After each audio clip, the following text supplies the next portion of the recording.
Good morning and happy Friday, everyone. My name is Nick Marro with Occupied Fantasy. As always, I'm here to help you break down tonight's MLB DFS main slates on both DraftKings and FanDuel.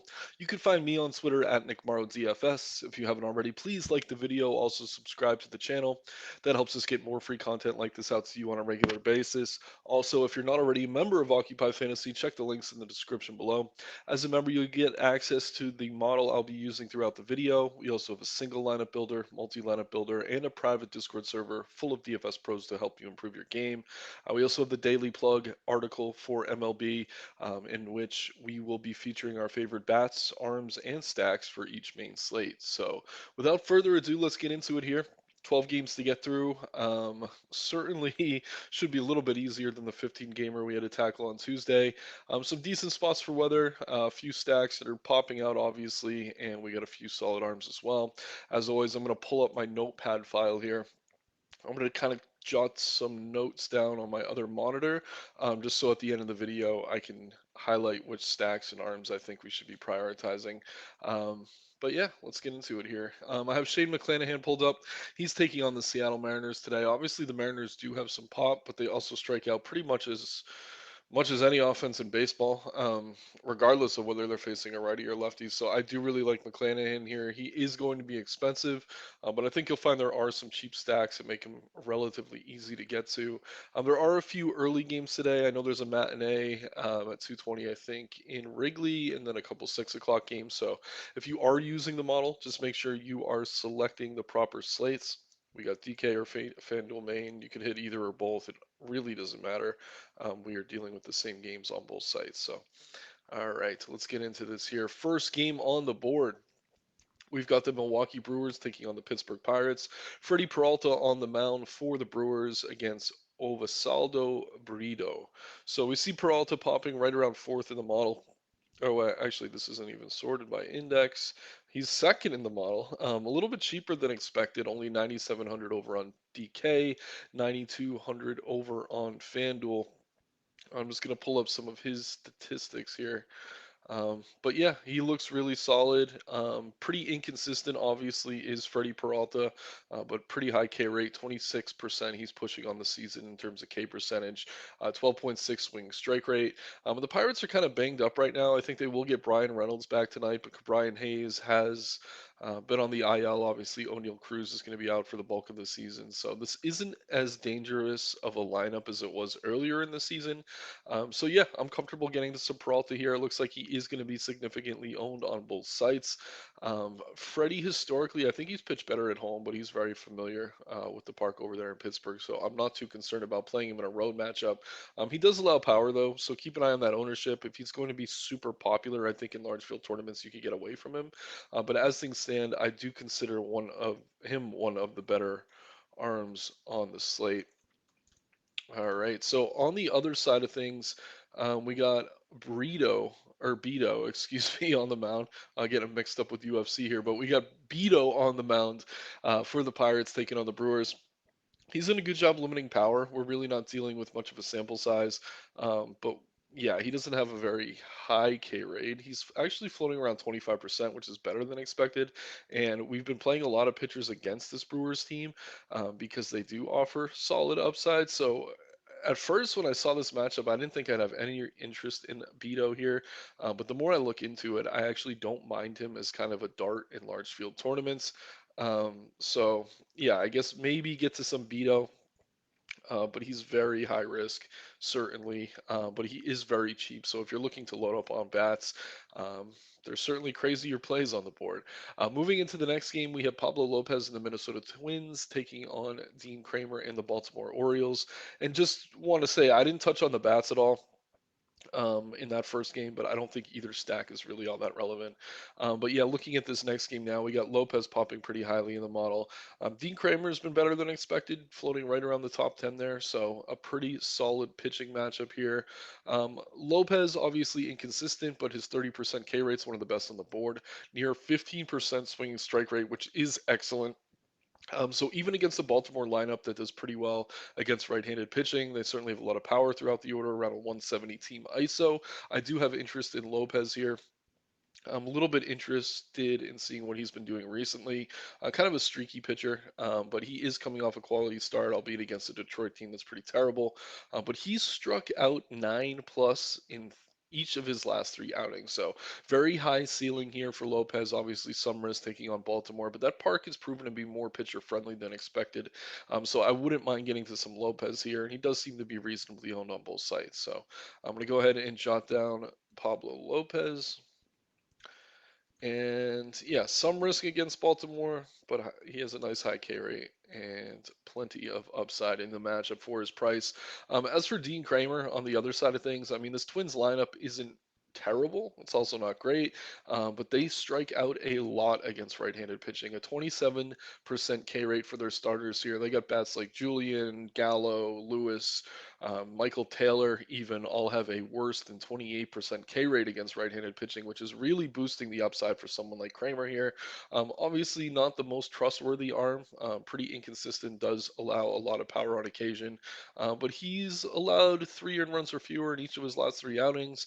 Looks like he has 5+ Ks in pretty much every one of his starts over the past couple of months. So while there is some risk here in rostering Kramer, I do think he's a solid option. Um, but yeah, the thing is, it's really it's an upside play more than anything. Um, just making some notes here, so when we get to the end of the video, we can talk about it. But yeah, 8,100 on DK, 8,700 over on FanDuel. That's certainly reasonable as far as I'm concerned. And knowing that we like both the arms here, it should come as no surprise that I'm really not all that interested in either stack. Next game on the board, we have Paxton, excuse me, in the Boston Red Sox taking on Jose Berrios and the Toronto Blue Jays. So Paxton left his last start injured. It seems like he's going to be okay here. But just keep in mind, if you go to him, he does have a history of injuries. So maybe he re-aggravates it and he ends up with a very short start here. But if he's in and he's healthy, he does have a 32% K rate on the season, which is one of the better numbers on the board, actually, surprisingly, and around a 14.5% K rate. So I do like Paxton. The issue is the price. 10-3 over on DK, 10-1 over on FanDuel. You're dealing with that injury risk and you're taking on a Blue Jays lineup that has a lot of power against left-handed pitching and doesn't strike out that much against left-handed pitching. So while Paxton certainly has upside, I really am not all that interested in him at that price, but I do respect him enough probably not to get to Blue Jays bats. I will take a quick look at the stack model just to confirm that. But yeah, we don't see them anywhere near the top. Floating towards the bottom half. So really no surprises there. On the other side of things, we have Jose Berrios, whose ranking is the fifth best OF index arm in the slate as things currently stand. Just a 22% K rate this season, which isn't great, but at the same time, he has done a good job limiting damage, holding opposing hitters to a 307 WOBA, 139 ISO. So yeah, again, not a great matchup here for Berrios, but at the same time, he has been mostly solid. We're getting him sub 10K on both sites. Not an arm I'm going to be rushing to get to today, but I guess you could consider him personally. I don't have much interest. I'd rather pay down for someone like Kramer, even Beto, or we have guys like Peralta or Lopez in that same range. But first, Boston, he's high risk viable. So I will at least mention him in that regard. Moving into the next game on the board, we have the Giants taking on the Mets. Alex Cobb on the hill for San Francisco taking on Carlos Carrasco.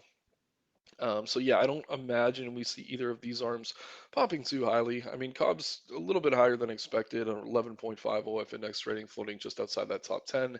108 ISO, 318 WOBA, 23% K rate, so decent numbers for Cobb. But the Mets do seem to be hitting the ball better lately, and they really don't strike out that much against right-handed pitching. So we already talked about a few other arms in that range that I'd prefer to play, but I do respect Cobb enough to probably not get to Mets all that aggressively. So yeah, no surprise that they're towards the bottom of the stack matrix there. On the other side of things, we're talking about Carlos Carrasco, who I have zero interest in. I could actually see getting to some Giants bats here. This is the first stack that I'm really focusing in on. But yeah, we have to favor. Actually, the righties this season have been better. 422 WOBA, 308 ISO. So favor the right-handed hitters here, and that's actually a little bit counterintuitive, just because this is a lefty-heavy lineup. But guys like JD Davis and Tyro Estrada are going to stand out. Luis Matos towards the bottom of the order is very cheap. I do imagine we see Austin Slater here. Just keep in mind, guys like Slater, and maybe even Matos. Kapler just likes to pinch hit all the time. So if they do bring in a lefty reliever, um, I mean, they would stay in. So actually, you're probably in a pretty good spot here to stack Giants. I don't think we have to worry as much about pinch hit risks if we're playing righties in the reverse split. So I really do like Davis, Estrada, Matos, Slater if they all make the lineup. Giants against Carrasco here, one of the better stacks we've talked about so far. Moving into the next game, we have Brian Hoeing and the Miami Marlins taking on Mike Soroka and the Atlanta Braves. So Soroka has been banged up for what feels like a long time. Let's see here. He did return on the 4th, allowed 5 earned runs, allowed 4 earned runs on the 29th. So I think he went back on the IL or he went back down into the minors. But he's popping higher in the model, or he was earlier than I expected him to. Now he's back down where I think makes more sense. But yeah, 7,100 on DK, 7,400 over on FanDuel. The price is tempting against the Marlins offense that really isn't all that dangerous, but at the same time, he has not been very good, allowing a combined 275 ISO and 430 WOBA to opposing hitters. We're dealing with a small sample size, but the Marlins have been pesky. Obviously, Arias towards the top of that order, hitting near 400 right now. We get guys like Soler, De La Cruz, Chisholm is back and healthy, so this lineup isn't terrible. And I don't think we're going to see Miami pop in the stacks here. But if it turns out that Soroka is one of the more popular pitchers on the slate, I would consider the Marlins stack a viable spot to look for leverage. But as things stand, really not all that interested in either side of that one. On the other side of things, we have Hoeing taking on the Braves. Braves, obviously, a very hot offense right now, ranking third in OF Index, second in ISO, third in team total. Hoeing hasn't been terrible, but he is allowing a lot of power, particularly to the right-handed hitters. So Acuna, excuse me, Riley, Murphy, Ozuna are all priorities. I also think RC, who just got that All-Star game nod, makes some sense towards the bottom of the order. Obviously, favor the righties here, but guys like Matt Olson, Ozzy Albies are essentially matchup proof, so you don't have to shy away from them. But the Braves definitely like them here. And we're going to favor the right-handed hitters. So really like Hoeing there. Keep an eye on the Soroka ownership. If he's super popular, I could see getting to some Marlins, but as things stand, it's really the Braves bats from that one. Moving into the next game, we have Ronel Blanco and the Houston Astros taking on John Gray and the Texas Rangers. Clicking back over to the pitcher model, John Gray is up there. I mean, 9,300 on DK, 10K over on FanDuel. He has been excellent this season. Not a great matchup here against Houston, who did tear the cover off the ball last night, but he's gone out and done a decent job limiting damage. Not as high of a K rate out of him as you might expect, and it is not the best matchup here against Houston. So, well, I do like Gray. It's tough for me to really call him a priority over some of the other arms that we've already discussed. Just a 21.5% K rate for John Gray so far this season. 12.6 swing strike rate, though, tells me that number should climb. He's just dealing with a tough Houston offense here, so I'm not necessarily going to rush to either side of this one. I do respect Gray enough not to prioritize Houston bats, but at the same time, I respect Houston enough not to really want to get to a ton of John Gray. So he is viable as a high risk option, but for me personally, just not something I'm really rushing to get to. Renel Blanco on the other side, 201 ISO allowed to opposing hitters, nearly a 360 WOBA. So I do expect we see the Rangers towards the top here. Yeah, they're floating around the top 10, ranking ninth in OF Index, fourth in ISO. They're top 10 in team total as well. Both the righties and lefties look good here. So yeah, I don't know that they're a top priority. Blanco has not been great, but this could turn into a bullpen game quickly, and the Houston bullpen isn't terrible. So I do have some interest here in Rangers bats, but I wouldn't necessarily rank them on the same level of the Braves or even the Giants or some of the other teams we're about to get into. Some very popular stacks here. So I do like Rangers bats, but that's really the one piece from this game I have much interest in.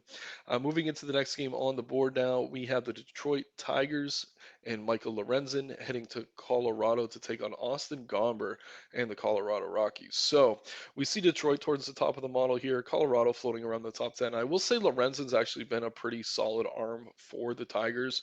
The Rockies look okay here. It is Coors Field. He's not necessarily an arm that we have to fear. So off that alone, there is merit to stacking Rockies, but the priority here is going to be these Detroit Tigers. They're simply too cheap against Gomber on both sites, just very, very cheap throughout the order. And Gomber allowing a ton of power to both righties and lefties this season, 266 combined ISO allowed, 400 WOBA. So yeah, you really can't go wrong. Matt Verling likely leading off. Torkelson hit 2 home runs yesterday. Andy Ibanez, dirt cheap, batting third, tons of upside. Javier Baez, everyone knows him. He's a solid option as well. So really throughout this order, you got a lot of quality options. Rogers, if he makes the lineup, Zach Short, these guys all hit lefties exceptionally well.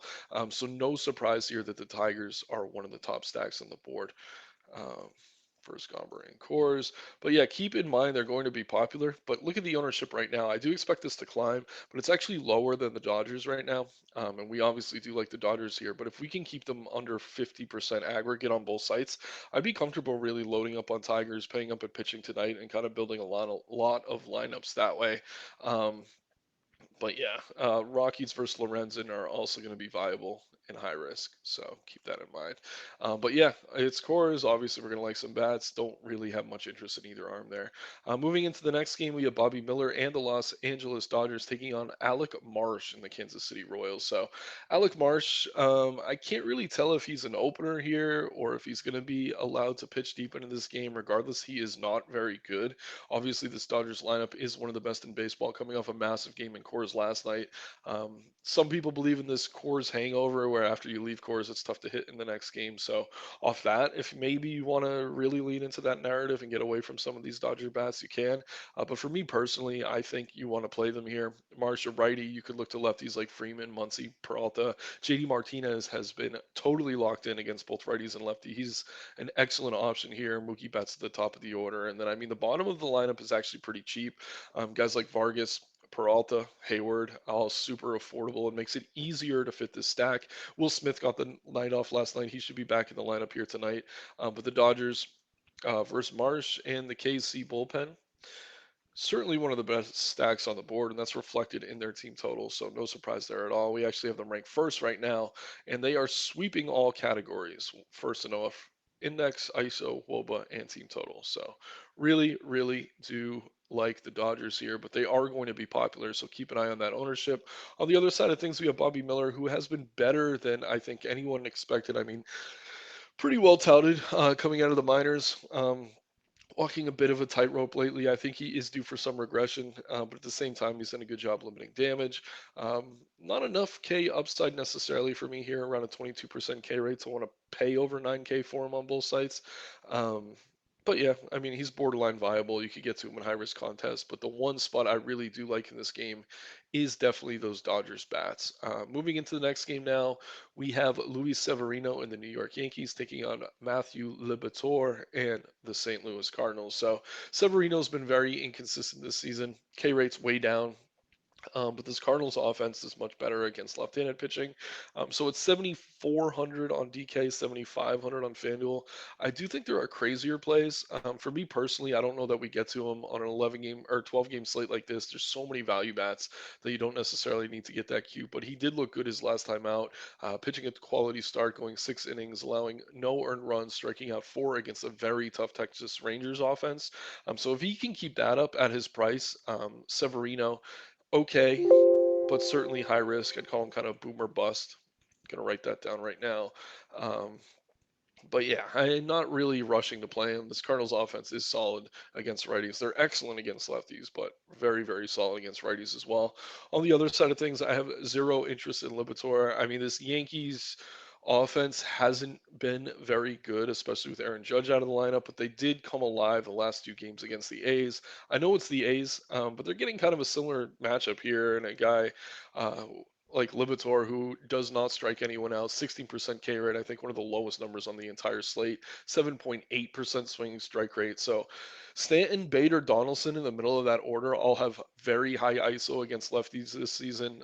Donaldson hasn't been very good, but even Anthony Volpe towards the bottom of the order, LeMahieu, Torres. I do like the right-handed bats here for the Yankees, and it's been a long time since I've had any interest in stacking them, but I think tonight in high-risk contests, we can get to some Yankees and feel okay about it, but definitely favor the right-handed hitters. And I mean, Rizzo's really the only lefty I expect to be in that lineup, and he is pretty much matchup proof, so you really can't go wrong. If you do go there, they'll be very low owned, they're affordable, but at the same time, they just haven't been very good, so don't have too high an expectation if you do go to the Yankees there. But moving into the next game, we have Tommy Henry on the mound.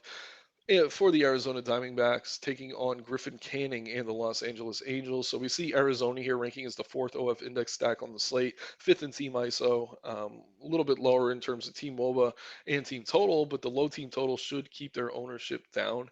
Henry, very inconsistent this season, coming off a few decent starts, but we have seen him implode.